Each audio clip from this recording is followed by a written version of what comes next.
Taste the Daily. நிர்வாக திறனற்ற ஸ்டாலின் ஆட்சியில் கொங்கு மண்டலம் கொலை மண்டலமாக மாறியிருக்கிறது. சேலம் அம்மாபாளையத்தில் முதிய தம்பதியர் கொலை செய்யப்பட்ட விவகாரத்தில் ஒரு சிசிடிவி காட்சியும் வெளியாகியிருக்கிறது.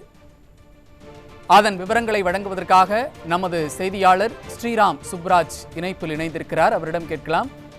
ஸ்ரீராம், கூடுதல் விவரங்கள்.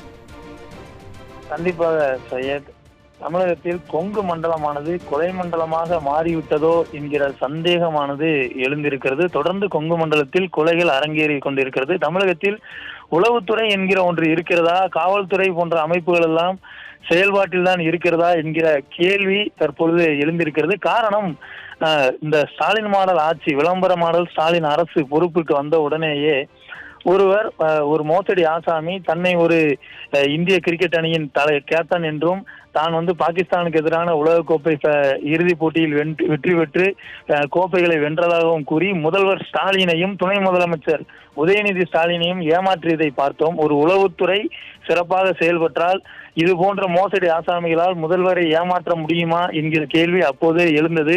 அது அன்றிலிருந்தே உளவுத்துறையானது தோல்வியடைந்திருக்கிறது. காவல்துறை முறையாக செயல்படவில்லை என்பதை எதிர்க்கட்சி தலைவர் உட்பட தமிழக மக்கள் அனைவருமே சுட்டிக்காட்டி சொல்லி வந்தோம்.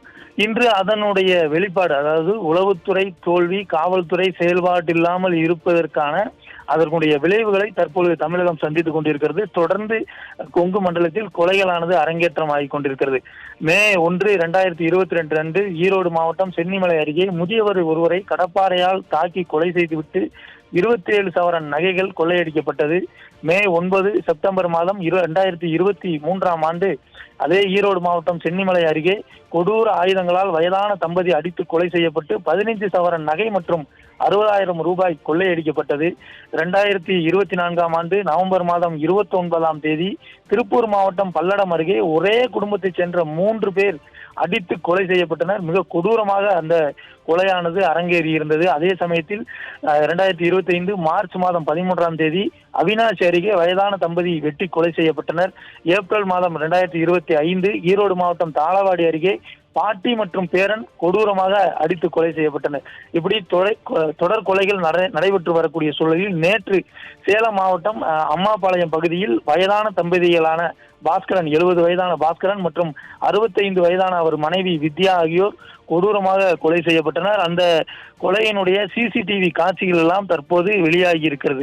இவை அனைத்தும் என்ன நமக்கு உணர்த்துகிறது என்றால், தமிழகத்தில் உளவுத்துறை என்கிற ஒன்று செயல்பாட்டில் இல்லை என்பதை மிக தெளிவாக காட்டுகிறது. காவல்துறை முறையாக தங்கள் பணிகளை செய்யவில்லை என்பதையும் தெளிவுபடுத்தி காட்டுகிறது. அதனால்தான் தொடர்ந்து இந்த கொங்கு மண்டலத்தில் அதுவும் வயதான தம்பதிகளை குறிவைத்து இந்த கொலை சம்பவங்கள் தொடர்ந்து அரங்கேறிக் கொண்டே இருக்கிறது. ஒரு மோசடி ஆசாமிகளை கண்டுபிடிக்க முடியாத உளவுத்துறையினர், காவல்துறையினர் எப்படி கொலையாளிகளை கண்டுபிடிப்பார்கள்? உளவுத்துறையும் காவல்துறையையும் வழிநடத்துவதற்கு ஒரு சரியான தலைமை இருக்கும் பட்சத்தில் தான் இது போன்ற கொலை சம்பவங்களை நடக்காமல் நம்மால் கட்டுப்படுத்த முடியும். இங்கு தலைமையானது ஒரு நிர்வாக திறனற்ற தலைமையாக இருக்கிற காரணத்தினால் தொடர்ந்து கொலைகள் அரங்கேறிக் கொண்டே இருக்கிறது. இந்த கொங்கு மண்டலமானது கொலை மண்டலமாக இன்று காட்சியளித்துக் கொண்டிருக்கிறது. சையத், இணைப்பில் வந்து விவரங்களை வழங்கியமைக்கு நன்றி ஸ்ரீராம்.